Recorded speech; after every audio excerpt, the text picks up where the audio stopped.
So guys finally my first travel vlog is started. బేసిక్గా ఒకసారి ఒక కవి ఏమన్నాడంటే, నీకు విపరీతమైన ఆనందం కలిగిందనుకో దాన్ని సెలబ్రేట్ చేసుకోవడానికి ట్రావెలింగ్ చేయాలన్నాడు. విపరీతమైన బాధ కలిగిందనుకో ఆ బాధను మర్చిపోవడానికి ట్రావెలింగ్ చేయాలి. ఒకవేళ నీ జీవితంలో ఏది జరగట్లేదని నీకు అనిపించింది అనుకో, ఏదో ఒకటి చేసుకోవడానికి సంథింగ్ స్పెషల్గా ఉండడానికి ట్రావెలింగ్ చేయాలి. సో అందుకని నేను కూడా ఇక్కడ ట్రావెలింగ్ అయితే స్టార్ట్ చేశాను, ట్రావెల్ వ్లాగింగ్. యాక్చువల్గా ఇలాంటి కబుర్లు చెప్పాలి స్టార్టింగ్లో, చెప్పకపోతే ఎందుకు స్టార్ట్ చేసాడు వీడు అన్న థాట్ వస్తుంది. ఊరికే నాకు కూడా ట్రావెలింగ్ అంటే ఇంట్రెస్ట్, అండ్ అలాగే కొన్ని మంచి లొకేషన్స్ అయితే ఉంటాయి కదా, వాటిని కూడా మీకు చూపిద్దామని అనుకుంటున్నా. సో ఆ సెన్స్తో ట్రావెల్ వ్లాగింగ్ అయితే స్టార్ట్ చేశా. ఫస్ట్ గోవా వెళ్తున్నా ప్రజెంట్ అయితే. సో ఈరోజు డేట్ వచ్చి November 4th, 2020. హైదరాబాద్ కదా, ట్రాఫిక్ ఎక్కువ ఉంది, సౌండ్ పొల్యూషన్ కూడా ఎక్కువ. ఏమనుకోవచ్చు, కామన్ అయితే తప్పదు. నాకు ఏసీ పెద్దగా ఇష్టం ఉండదు, అంటే కార్ ఏసీ నచ్చదు పెద్దగా, అందుకని విండో తీసి ఓపెన్ చేసి పెట్టుకున్నా. సో సౌండ్ వస్తుంది కొంచెం. ఇంకేంటి మరి, అయితే ఎయిర్పోర్ట్ గంట జర్నీ అని చూపించింది అబ్బా ఇంటి దగ్గర నుంచి, అందుకే ముందు బయలుదేరిపోతే వచ్చింది. సర్లే ఎయిర్పోర్ట్ దగ్గర కలుగుతాం. ఎయిర్పోర్ట్లో ఏమైనా మారాయో ఏమో తెలియదు అసలు. మొత్తం అంటే రూల్స్ అయితే చేంజ్ అయిపోయి చాలా వరకు. ఇంతకుముందు బోర్డింగ్ పాస్ ఆన్లైన్లో తీసుకోవాల్సిన అవసరం ఉండేది కాదు, వెబ్ చెక్-ఇన్ అవసరం ఉండేది కాదు. ఇంకా కొన్ని రూల్స్ అయితే బాగా చేంజ్ అయిపోయి, ఇప్పుడు web check-in mandatory, boarding pass ముందే తీసుకోవాలి. అండ్ ఏమో లగేజ్ కూడా స్టిక్కర్లు ఏమో ఇచ్చారు వాళ్ళు, బట్ నేను ప్రింట్ తీసుకొని తెచ్చుకున్నా కానీ ఏమో అంటించలేదు. చూడాలి అక్కడ సిచ్యువేషన్ ఎలా ఉంటుందో చూసి దాన్ని బట్టి నేను స్టిక్కర్లు ఎలా యూజ్ చేయాలి, ఒకటి అవసరం లేదా, వాళ్ళే ఇస్తారా, ఇలాంటివన్నీ కూడా ఒకసారి చెక్ చేస్తుంటా. చూడాలి ఇంకా. ఓకే గైస్, చూద్దాం అక్కడ ఎయిర్పోర్ట్లో కలుగుతాం. ఎయిర్పోర్ట్లో పరిస్థితులు ఏంటో చూద్దాం. నాకు తెలిసి ఏం పెద్దగా ఏం మారి ఉంటుంది. నాకు తెలిసి మహా అయితే ఒక శానిటైజర్ డబ్బా పెట్టి ఉంటారు, మహా అయితే ఒక 2-3 మాస్కులు ఎక్స్ట్రా పెట్టి ఉంటారు, అంత నుంచి ఏమి ఉండదు మ్యాక్సిమం. మొత్తం అంతా నార్మల్ అయిపోయింది తప్ప సిచ్యువేషన్. ఎవరి గురించి పట్టించుకోవట్లేదు, ఎవరి పనులు వాళ్ళు. కరోనానా అంటే ఏంటి అన్నట్టుగా చూస్తున్నారు ప్రస్తుతం అయితే సిచ్యువేషన్. ఓకే, ఎయిర్పోర్ట్లో కలుగుతాం. ప్రజెంట్ ఎక్కడ ఉన్నాం మనం? హైటెక్ సిటీ, సైబర్ టవర్స్.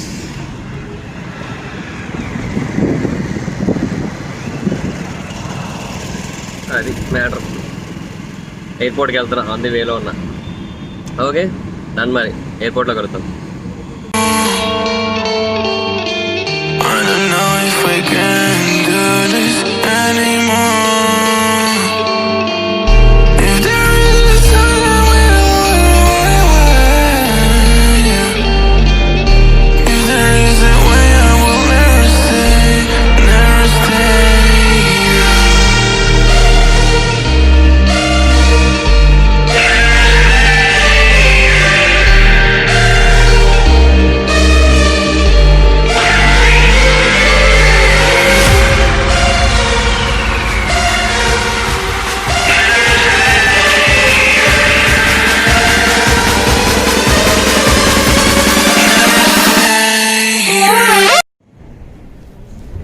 పెద్దగా అయితే చేంజెస్ ఏం జరగలేదు. ఎంక్వైరీ కౌంటర్లో మనిషిని బదులు వీడియో కాన్ఫరెన్స్ పెట్టి వీడియో క్యామ్ పెట్టారు. సో మనకేమైనా డౌట్స్ ఉంటే డైరెక్ట్ కాంటాక్ట్ కాకుండా ఇలాగ అడగడానికి కాంటాక్ట్లెస్ ఇన్ఫర్మేషన్ డెస్క్ అని చెప్పి పెట్టారు. చెప్పాను కదా, పెద్దగా ఏం చేంజెస్ జరగలే. మహా అయితే ఒక మాస్క్, ఒక శానిటైజర్ డబ్బా, ఈ రెండే పెరిగాయి మనిషి జీవితంలో, అంతే. పెద్దగా అయితే చేంజెస్ ఏం లేవు, సేమ్ ఎప్పట్లాగే ఉంది సిచ్యువేషన్ అంతా. భుజానికి బ్యాగ్ ఉంది కదా, సో అందుకే కెమెరా కొంచెం షేక్ అవుతుంది. 2 బ్యాగులు ఉన్నాయి, ఒకటే భుజానికి. నాకేమో రైట్ హ్యాండే అలవాటు. అంతే, పెద్దగా అయితే చేంజెస్ ఏం లేవు. సేమ్ అందరూ ఏదో మాస్క్ కూడా పెట్టుకోవాలి అన్నట్టు తిరుగుతున్నారు అంతే.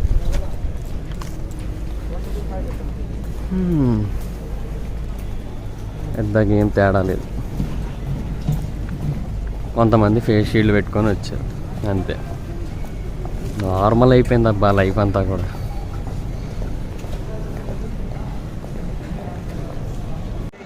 సో చెప్పాను కదా, పెద్దగా అయితే చేంజెస్ ఏం లేవు ఎయిర్పోర్ట్లో. అంటే జస్ట్ నార్మల్గా స్టార్టింగ్లో ఎందుకులే చెకింగ్స్ టైంలో రికార్డ్ చేయడం అని చెప్పి చేయలేదు అంతే. బట్ ఎప్పట్లాగే ఉంది నార్మల్గా, అండ్ సెల్ఫ్ చెకింగ్ కూడా ఉంది, అండ్ ఎప్పట్లాగే ఉంది మొత్తం అంతా. సో మధ్యలో ఒక చోట చూశారు కదా, కాంటాక్ట్లెస్ ఇన్ఫర్మేషన్ డెస్క్ అని చెప్పి, అలాంటివి కొన్ని అయితే చేశారు. అంత మించి పెద్దగా అయితే ఏం లేదు. మొత్తం ఎప్పట్లాగే తిరుగుతున్నారు. టెస్టింగ్స్ ఏమీ లేవు, జస్ట్ టెంపరేచర్ చెక్ చేశారు స్టార్టింగ్లో చేతి మీద, అంతకుమించి ఇంకే చెకింగ్స్ లేవు. ఈవెన్ ఇంటర్నేషనల్ ఫ్లైట్స్ కూడా లేవంట, నా ఫ్రెండ్ అడిగాను. సో ఇంకా అంతే, ఇంకా కామన్ అయిపోయింది అబ్బా మొత్తం అందరికీ కూడా కరోనా అని. ఏదో ఊరికే సాటిస్ఫాక్షన్ కోసం పెట్టుకోవాలి తప్ప ఈ మాస్క్ అయినా కూడా పెద్ద ఏముండదు. ఐ థింక్ నాకు ఇచ్చిన బోర్డింగ్ టైం 11 o'clock, బట్ ఇంకా చాలా టైం ఉన్నట్టు ఉంది. 10 అయింది అంతే, ఇంకా ఏమో గోల్ టైం ఉంది ఇంకా. సో అలాగా నా యొక్క గోవా ప్రయాణం ఇక్కడతో మొదలవుతుంది. గోయా అంటున్నానండి చిరాగ్గా, గోవా ప్రయాణం ఇక్కడ నుంచి మొదలవుతుంది. సో ఇక ఈ మాస్క్, ఈ ఫీల్డ్ వాళ్ళే ప్రొవైడ్ చేశారు ప్రస్తుతానికి అయితే. ఇండిగో వాళ్ళకి కాదు అందరికీ ప్రొవైడ్ చేస్తున్నట్టున్నారు. నేను అందుకే నేను తెచ్చుకున్న లోపల ఎట్టి అన్నాక వాళ్ళు ఇచ్చింది చేసుకోవాల్సి వచ్చింది. ఎదురుకి ఏం కనిపించట్లేదు సరిగ్గా, మొత్తం మస్తు ఉంది మబ్బు మబ్బుగా. ఏటో కొంచెం చేంజ్ అయ్యే ప్రొసెస్. ఇంకోటి ఏంటో ఒక సెల్ఫ్ హెల్త్ డిక్లరేషన్ ఫామ్ అడిగారు, అది ప్రింట్ కూడా తీసుకొని వచ్చాను, కానీ అదైతే ఇక్కడ ఏం అడగలేదు మరి. ఐ థింక్ బోర్డింగ్ టైం అనుకుంటా. సరే మరి ఫ్లైట్లో కొడతాను. బా ఇప్పుడు కొంచెం ప్రశాంతంగా ఉండబ్బా. ఆ బ్యాగులు బరువుకి సగం నీరసం వచ్చింది నాకు, 2 బ్యాగుల బరువుకి. బయట చూద్దాం ఒకసారి ఎట్లా ఉందో పరిస్థితి. విండో బాగా చిన్నది ఇచ్చాడు, బట్ విండో సీట్ ఏమంది, అది ఒకటి చాలా సంతోషం.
సో ఎట్టకేలకి గోవాలో అయితే దిగిపోయాం. ఆ ఫ్లైట్లో ఏమైనా చేంజెస్ ఉన్నాయి అంటే ఒకటే చేంజ్ ఉంది, అదేంటంటే ఇంతకుముందు ఆన్ బోర్డ్ మెనూ ఇచ్చి ఏమైనా కావాలంటే తీసుకునే ఆర్డర్ తీసుకొని అక్కడ ఇచ్చేవారు ఫుడ్ మనకి. ఇప్పుడు ఆన్ బోర్డ్ అనేది లేదు, అంటే ఫ్లైట్లో అలా లేదు. ముందు కావాలనుకుంటే మనం ప్రీ ఆర్డర్ చేసుకోవాలి, గోయింగ్ టు గో వెబ్సైట్ ఉంది కదా దాంట్లో బుక్ చేసుకోవాలి. అలా అయితే చేశారు. సో అందువల్ల యాక్చువల్గా అయితే కప్ నూడిల్స్ తిందాం అనుకున్నా, ఎందుకంటే ఫ్లైట్లో కప్ నూడిల్స్ బాగుంటాయి. ఎందుకంటే మన టేస్ట్ బడ్స్ అనేవి కొంచెం చచ్చిపోతాయి ఫ్లైట్లో అంత హైట్లో ఉన్నప్పుడు. బట్ ఆ టైంలో కప్ నూడిల్స్ బాగుంటాయి మిగతా వాటితో కంపేర్ చేస్తే అని నాకు అనిపించింది. అలా మిగతా వాళ్ళ సంగతి ఏమన్నా తెలియదు కానీ. సో అది తిందాం అనుకున్నా కానీ ఇక నాకు తెలియదు కదా, ముందు ఆర్డర్ చేసుకొని లాక్డౌన్ వల్ల రూల్స్ అన్నీ మారిపోయాయి కదా, తెలీదు.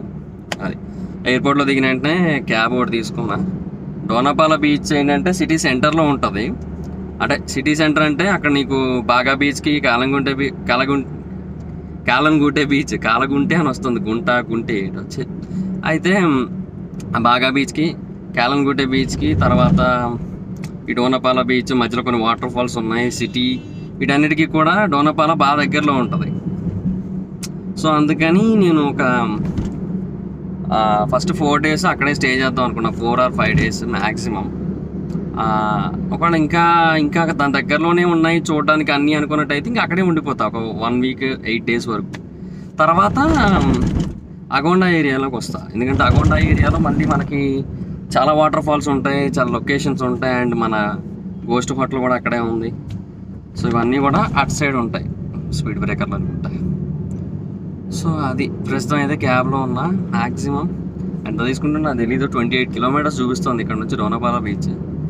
సో మరి తప్పదు, ఇమీడియట్గా వెళ్ళిపోవాలని చెప్పి ఇంకా క్యాబ్ అయితే ఎక్కేసా. సేమ్ హైదరాబాద్ లాగే, కాకపోతే కొంచెం చిన్న ఎయిర్పోర్ట్.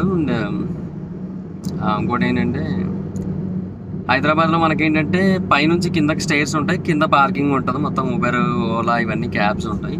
ఇక్కడ ఉబెర్, ఓలా ఇవేవి పనిచేయవు, ఓన్లీ లోకల్ క్యాబ్స్. ఇక్కడ ఇదనే కాదు, కొడైకెనాల్ వెళ్తే కొడైకెనాల్లో కూడా అదే బాధ, మీకు ఉబెర్, ఓలా ఇవేం పనిచేయవు. అక్కడ ఓన్లీ లోకల్ క్యాబ్స్ మాత్రం వర్క్ చేస్తుంటాయి, అండ్ ఈవెన్ ఆటోలు కూడా ఉండవు. ఇక్కడ ఉన్నాయి లేదో మన నాకు తెలియదు. భయ్య ఆటోస్ మిల్తేనా? ఆటోస్ రిక్షా మిల్తేనా? మిల్తా, అచ్చా ఓకే. ఇక్కడ రిక్షాలు ఏవో దొరుకుతాయంట, ఐ థింక్ ఆటోలు దొరకవు, క్యాబ్లు ఉంటాయి, అదైతే ఫిక్స్. ఇంకా నాకు ఇక్కడ రోడ్డు మీద చూస్తున్నా కదా, నాకు ఎక్కడ ఒక్కడ కనిపించట్లే ఆటో. సో అర్థమైపోయింది అక్కడ బేసిక్గా ఇవన్నీ టూరిజం ఏరియాలు కదా. సో టూరిజం ఏరియాలో ఇలాగే ఉంటుంది సిచ్యువేషన్ అంతా కూడా, tourism spots. So I think ఇంకొక 40 or 38 minutesలో నేను డోనాపాల బీచ్ దగ్గర చేరుకుంటా. అండ్ చేరుకొని ఫస్ట్ రూమ్లో దిగిపోయి కొంచెం ఫ్రెష్ అయ్యి తినడానికి పోవాలి. ఇంకో బాధ ఏంటంటే హైదరాబాద్లో ఉండి సడన్గా గోవా వస్తే, కోస్టల్ ఏరియా కదా, తీర ప్రాంతాల్లో మనకి చెమట ఎక్కువ పడుతుంటుంది, హైదరాబాద్లో చెమట పడుతుంది. సో దాని ఎఫెక్ట్ తెలుస్తుంది నాకు, దిగిన వెంటనే తెలిసింది నాకు. వైజాగ్ కూడా అంతే, చెమట బాగా పడుతుంది. ఇక వైజాగ్ బీచ్ ఎలా ఉంటుందో మనకు అందరికీ తెలిసిందే, గాలి బాగా కొడుతూ చాలా చల్లగా అనిపిస్తుంది. మరి ఈ బీచెస్ ఎలా ఉంటాయో చూడాలి, ఈవినింగ్ చేసి వెళ్తా. ఓకే మరి అయితే హోటల్ దగ్గర కలుద్దాం మళ్ళీ. Bye bye. దీని అవతలంతా బీచే, ఇక్కడ బీచ్ రోడ్లో ఉన్నాం యాక్చువల్గా మనం ఇప్పుడు.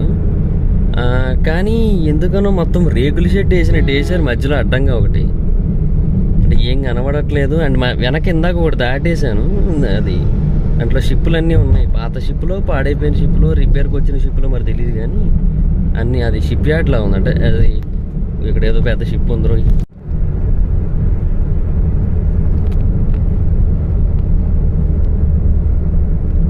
ఏదో బ్రిడ్జ్ అండర్ కన్స్ట్రక్షన్ అనుకుంటా.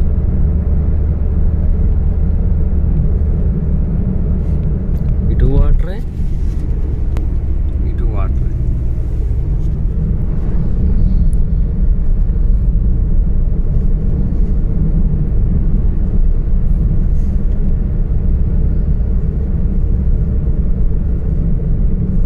ఇప్పుడు ఏదో ఒక బ్రిడ్జ్ని అయితే మనం దాటి వెళ్ళాలి.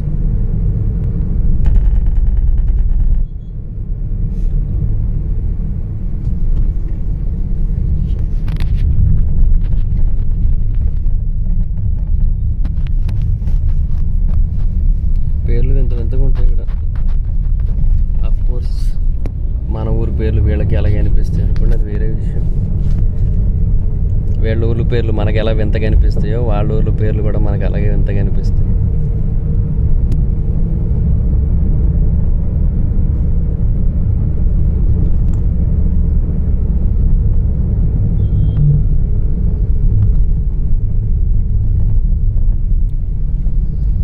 పాత బ్రిడ్జ్ బదులు కొత్త బ్రిడ్జ్ కడుతున్నారా ఏంది?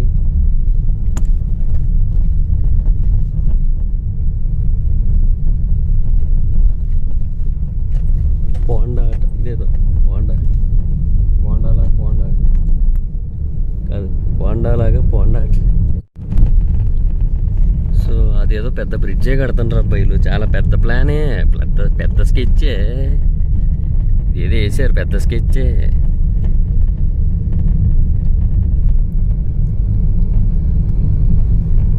ఏదో చూడడానికి ఎట్లా ఉందంటే లైక్ ఏదో హ్యాంగింగ్ బ్రిడ్జ్ కడుతున్నట్టు ఉన్నారు. అంటే మనకి ఇప్పుడు హైదరాబాద్లో కట్టారు కదా, అలాంటి హ్యాంగింగ్ బ్రిడ్జ్ ఏదో కడదామని ప్లాన్ వేస్తున్నట్టు ఉన్నారు వీళ్ళు చూస్తుంటే.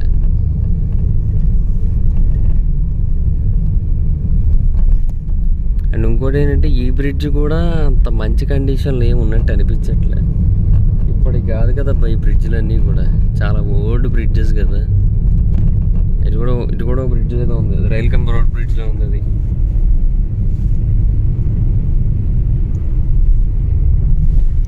కాదు, అది ఓన్లీ రైల్ బ్రిడ్జ్, రోడ్డు లేదు దానికి. ఇది ఏంద్రా బాబు ఇంత పెద్దగా కడుతుండ్రు. ఇది చాలా పెద్ద స్కెచ్ చేసారు వీళ్ళు.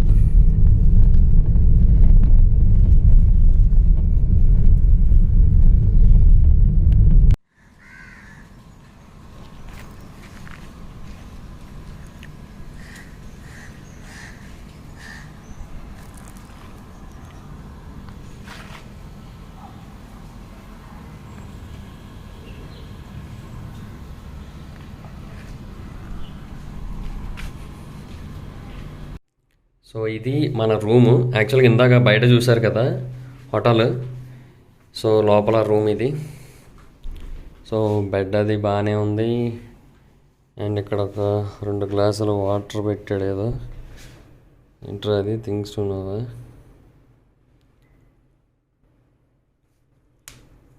ఓహో, తాళం చేయకపోతే 1000 రూపాయలు కట్టాలి. ఏవో చాలా రూల్స్ పెట్టాడు వీడు. వీడు చాలా రూల్స్ పెట్టాడు గోవర్ధన. ఇది రెస్టారెంట్, యాక్చువల్గా కిందనే ఉంది రెస్టారెంట్. నేను చేసిన మంచి పని ఏంటి తెలుసా, వచ్చాక ఆకలి వేస్తుందని చెప్పి ఫస్ట్ బిర్యానీ ఆర్డర్ చేసాను.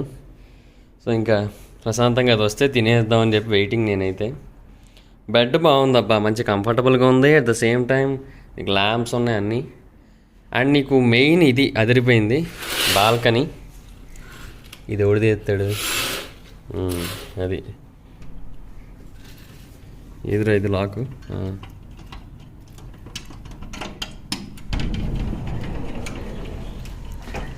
సో ఇది బాల్కనీ వ్యూ. ఇందా మీరు చూసారు కదా, సేమ్ అదే. అండ్ ఇక్కడ మనకి చైర్స్ ఉన్నాయి 2. ఇది యాక్చువల్గా సింగిల్ రూమే, బట్ పెద్దగానే ఉంది. అండ్ చాలా కంఫర్టబుల్గా కూడా ఉంది. కాకపోతే హోటల్ బయట కుక్కలు ఉన్నాయి కొంచెం. మీరు చూడండి ఎట్లా చూస్తున్నాయి. బట్ మొత్తం బాగుంది. పక్కనే బీచ్ కూడా ఎదురుగా, అది బీచ్. అది వ్యూ పాయింట్, ఒక చిన్న బ్రిడ్జ్లా కనిపిస్తుంది చూడండి అక్కడ మీకు. అక్కడ ఒక చిన్న బ్రిడ్జ్లా కనిపిస్తుంది మీకు. అది వ్యూ పాయింట్ అనమాట డోనాపాల్ అది. సో తర్వాత ఈవినింగ్ చేసి అక్కడికి వెళ్దాం. ఇప్పుడే వచ్చాం కదా, ఆకలి వేస్తుంది ఫుల్గా. వాడు ఏదో ఒకటి పంపిస్తే తినేసి కాసేపు రెస్ట్ తీసుకోవాలి. మీకు వాష్రూమ్ చూపించడం మర్చిపోయాను కదా, ఇదిగోండి. వాష్రూమ్ కూడా చాలా నీట్గా ఉంది, వెల్ మెయింటైన్డ్. స్నానం చేయడాక ఓకే. అన్నీ చూస్తుంటే హాట్ వాటర్ వచ్చేటట్టే కనిపిస్తుంది. ఐ థింక్ రెడ్ ఉంది కదా, అటు తిప్పితే హాట్ వాటర్ అనుకుంటా. సింబల్స్ కూడా బాగా పెట్టాడు. నేను చాలా చోట్ల చూసా ఇలా పెట్టరు, టవల్స్ ఇచ్చాడు. బాగుందబ్బా ఎవ్రీథింగ్. మెయింటెనెన్స్ కూడా బాగానే ఉంది. 2 సోపులు ఇచ్చాడు. సో మంచి రూమ్. సో రూమ్ అయితే బాగానే ఉంది, కాకపోతే కాస్ట్ కొంచెం ఎక్కువే. పెర్ డే వితౌట్ బ్రేక్ఫాస్ట్ అయితే 1800 అంట, విత్ బ్రేక్ఫాస్ట్ అయితే 1900 అంట. బ్రేక్ఫాస్ట్ మెనూ అడిగాను ఏం చెప్తున్నారు అంటే ఏమేమి ఇస్తున్నారని చెప్పి. పర్లేదు బాగానే ఉందనిపించింది. ఒక 3 ఐటమ్స్ అయితే ఇస్తున్నారు అండ్ ప్రతిరోజు ఒక ఆమ్లెట్ ఫ్రీగా వస్తుంది కాంప్లిమెంటరీ కింద. సో బాగానే ఉందిలే అనిపించింది. సో అందుకని విత్ బ్రేక్ఫాస్ట్ తీసుకున్నా. సో పర్ డే 1900 ఈ రూమ్ అయితే ఇక్కడ. ఒకవేళ ఎవరైనా తీసుకోవాలని కూడా తీసుకోవచ్చు. డోనాపాల బీచ్కి చాలా దగ్గరలో ఉంటుంది. డోనాపాల పోలీస్ స్టేషన్ పక్కన ఒక లెఫ్ట్ ఉంటుంది, ఆ లెఫ్ట్లో ఇది. అండ్ చెప్తున్నా కదా మంచి కంఫర్టబుల్ ఏరియా అండ్ చాలా పీస్ఫుల్గా ప్లెజెంట్గా ఉంది. అండ్ ఇక్కడ నుంచి మనకు అన్ని రకాల ట్రాన్స్పోర్టేషన్స్ వీళ్ళే ఏర్పాటు చేస్తారు కావాలంటే, క్యాబ్ ఫెసిలిటీస్ కానీ ఏమైనా. బైకులు కూడా రెంట్కి తీసుకోవచ్చు అంట, పర్ డే 400 అంట బైక్ని రెంట్కి తీసుకోవాలనుకుంటే. కాకపోతే నేను అదే ఆలోచిస్తున్నా, బైక్ని రెంట్ తీసుకుందామా ఏం చేద్దామా అనేసి. ఎందుకంటే తిరిగేది ఎక్కువే ఉంటుంది అండ్ బై వాక్ అంటే అన్నిటికీ కూడా కష్టమే. బయట అంత ఈజీగా ట్రాన్స్పోర్టేషన్ కూడా దొరుకుతున్నట్టుగా అనిపించట్లేదు నాకైతే ఇక్కడ. ఎందుకంటే నార్మల్ సిటీస్ లాగా ఆటోలో ఏం దొరకట్లేదు ఇక్కడ. ఏదో ఉబెర్లో బైక్ ఏదో ఉన్నట్టుంది, చూడాలి మరి అది ఎంతవరకు వస్తుంది అనేది. సో మొత్తానికైతే అది రూమ్ అయితే బాగుంది. సో తినేసి మంచిగా పడుకోవాలి అబ్బా కాసేపు, ఎందుకంటే ఆకలేస్తుంది గట్టిగా. రాగానే బిర్యానీ ఆర్డర్ చేస్తాను, అందుకే ప్రశాంతంగా తినేసి కూర్చొని ఈవినింగ్ చేసి బయటికి వెళ్ళి అలాగా బీచ్లన్నీ చూసుకొని ఇంకా గోవాలో ఉన్న ప్లేస్లన్నీ కవర్ చేసుకోవచ్చు.